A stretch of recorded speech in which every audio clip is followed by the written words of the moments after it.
నీకు మెడికల్ కాలేజీలకేమో అంటే ఇమ్మీడియట్ కనపడుతుంది కాబట్టి అంటున్నా, మెడికల్ కాలేజీలకేమో సంవత్సరానికి 1,000 కోట్లు ఖర్చు పెడితే 4-5 ఏళ్లలో పూర్తి అయ్యే 17 మెడికల్ కాలేజీలు రెడీ కావడానికేమో డబ్బులు లేవు, ప్రైవేట్ వాళ్ళకి అప్పచెప్తావు.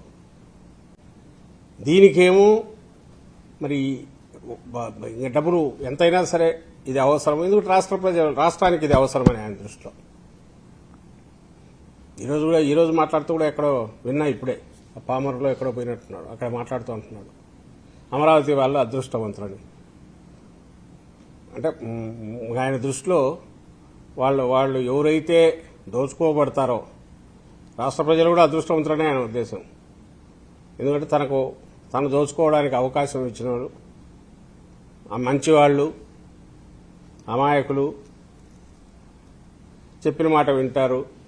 అమరావతి ప్రాంత ప్రజలు విన్నారు, ల్యాండ్ ఇచ్చారు. చూడు బ్రహ్మాండంగా ఏం చేస్తున్నాను అక్కడ చూడండి, సంపద సృష్టిస్తున్నా అని. దానికి అదే మనం పెట్టుకోవాల్సింది సొంత అని పెట్టుకోవాలి. ఈ బరితెగింపు అనేది దీన్ని ఏ దశకు పోయిందంటే రెండో దశ మళ్ళీ ఇప్పుడు పోతున్నారు కదా, అక్కడ మొదలు అప్పుడే పెట్టారు. ఈరోజే చూసాం, ఓ పక్క రెండో దశకు సంబంధించి చెప్పడం ఇన్నాళ్ల ముందు చెప్తున్నారు, ఇప్పటికే అన్నీ ఆగిండాలి. తమకు కావాల్సిన వాళ్ళమేమో రిజిస్ట్రేషన్ మొత్తం అన్ని ఆపేశారు. కానీ ఇక్కడికి వచ్చేసరికి 13వ తేదీ నోటిఫికేషన్ వస్తుంది. ముందే తెలుసు ఈ ఏరియాస్ అన్ని సెకండ్ ఫేజ్ కింద మళ్ళీ తీసుకుంటున్నామని వాళ్ళ అనౌన్స్మెంట్లు అయిపోయినా 6వ తేదీ లేఅవుట్లకు పర్మిషన్ ఇచ్చారు. రెండవ భూసేకరణ అంటే ఇది దాపరికం లేని బహిరంగ దోపిడీ, అవినీతి, అడ్డగోలుతనం, అరాచకం, సంఘటితంగా నడిచే అరాచకం అది కనపడుతుంది. అరే ఈ పక్కన వాళ్ళేమో వాళ్ళు రైతులు వాళ్ళ డౌట్లన్నీ ఎక్స్ప్రెస్ చేసి ఫస్ట్ ఇచ్చిన వాళ్ళ దగ్గర దిక్కు లేదు, మా దగ్గర తీసుకుని మీరు ఎట్లా చేస్తారు, ఏమిస్తారు హామీలు చెప్పండి నేను వాళ్ళ పక్క గొడవ పెడుతుంటే అది అట్లా ఉండగానే తనకు కావాల్సిన వాళ్లకో తనకు దగ్గరి వాళ్లకో లేఅవుట్లకు పర్మిషన్ ఇస్తున్నారు. దాన్ని ఎట్లా ఇంత ఓపెన్, ఇంత బరితెగింపు ఎక్కడైనా దేశంలో కానీ ఎక్కడైనా జరుగుతుందా, జరిగే అవకాశం ఉందా? పైగా దానికి ఒక బ్రహ్మాండమైన పేరు, భూతల స్వర్గం ఇది రాబోతోంది, ఒక అంతర్జాతీయ నగరం రాబోతోంది, ఓ మాయాబజార్ క్రియేట్ కాబోతోంది అని ఒక పెద్ద ప్రచారం. ఇదంతా అందరూ నమ్మాలా, అందరూ బ్రహ్మాండమైన ఇదిగా ఉందని అనాలి. నువ్వు మెడికల్ కాలేజీ కట్టడానికి నీకు డబ్బులు ఉండవు, నీకు ఆరోగ్యశ్రీ కట్టడానికి డబ్బులు ఉండవు, నీకు ఫీజు రీయింబర్స్మెంట్కి ఇవ్వడానికి డబ్బులు ఉండవు, నీకు డ్వాక్రా మహిళలకు వాళ్లకు 0 వడ్డీ నువ్వు ఇవ్వాల్సినవి ముందు నుంచి నడుస్తున్నవి వాటికి డబ్బులు ఉండవు. రైతులకు రావాల్సినవి ఇవ్వడంలో కానీ ఇన్పుట్ సబ్సిడీలు ఇవి టైంకి ఇవ్వడం కాదు, ఇప్పటికీ లేవు, పాతకు రాలా. మద్దతు ధర గురించి ఊసేలేదు. దోచుకోవడానికి వాళ్ళు దళారులు ఎవరన్నా వాళ్ళు దోచుకోవడానికి వాళ్లకు మార్గం సుగమం చేశారు. మొన్న నేనన్నది ఆ దళారీ వ్యవస్థ ఏదైతే తయారైందో ఈయన హయాంలో, చంద్రబాబు గారి హయాంలో, అది ఇప్పుడు ఎంతగా వేళ్లునుకుందంటే అక్కడైనా అదే ఎంటర్ అవుతుంది.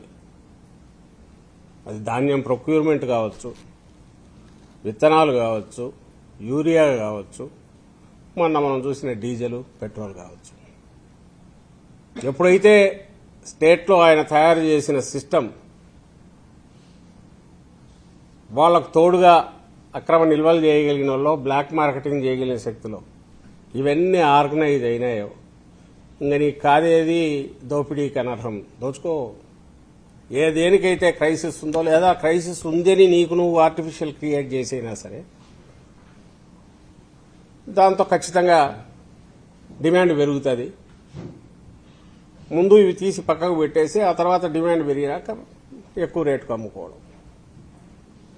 డీజిల్ దాంట్లో చూసాం ఓపెన్గా డైరెక్ట్ గవర్నమెంటే రాయడం, ఏది బల్క్ యూజర్స్కి అట్ ది కాస్ట్ ఆఫ్ మామూలు వాళ్ళకి సప్లై చేయాల్సిన పెట్రోల్ పంపులు ఉండేది మామూలు వాళ్ళకి సప్లై చేయాల్సిన దాన్ని బల్క్ వాళ్ళకి ఇవ్వండి, అది అమరావతి కాంట్రాక్టర్లకు అని గవర్నమెంట్ తరఫున కమిషన్, సివిల్ సప్లైస్ కమిషన్ రాయడం. ఇది ఎక్స్పోజ్ అయినా ఒక్కడన్నా మాట్లాడినారు అసలు వాళ్ళు దాని గురించి? అసలు చంద్రబాబు నాయుడు గారు దాని గురించి ప్రస్తావిస్తున్నాడా? ఆయన అసలు దానికి రిప్లై ఇవ్వడు, ఖండించరు. అది జరగనట్టే ఇగ్నోర్ చేస్తారు. దానికి బదులు ఇంకోటేదో సంబంధం లేనివి మాట్లాడతారు.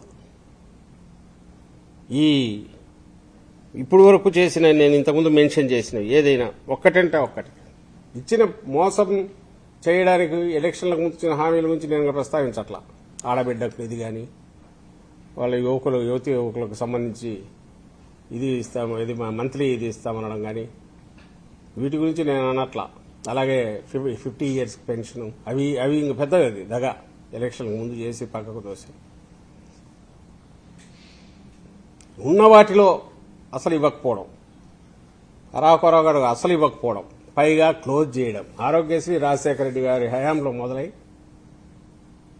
అట్లా పెరుగుతూ వచ్చి తను కూడా తప్పక నడపాల్సిన పరిస్థితి నడుపుతూ, అది ఒక పార్ట్ ఆఫ్ ది స్టేట్. ఇది లైక్ వ్యవసాయ ఉచిత విద్యుత్ కావచ్చు, వ్యవసాయానికి ఆరోగ్యశ్రీ, ఫీజు రీయింబర్స్మెంట్, ఇవి జనరేషన్స్ టుగెదర్ ఇదే అయిపోయిన వాటిని ఈరోజు మంగళం పాడుతున్నారు.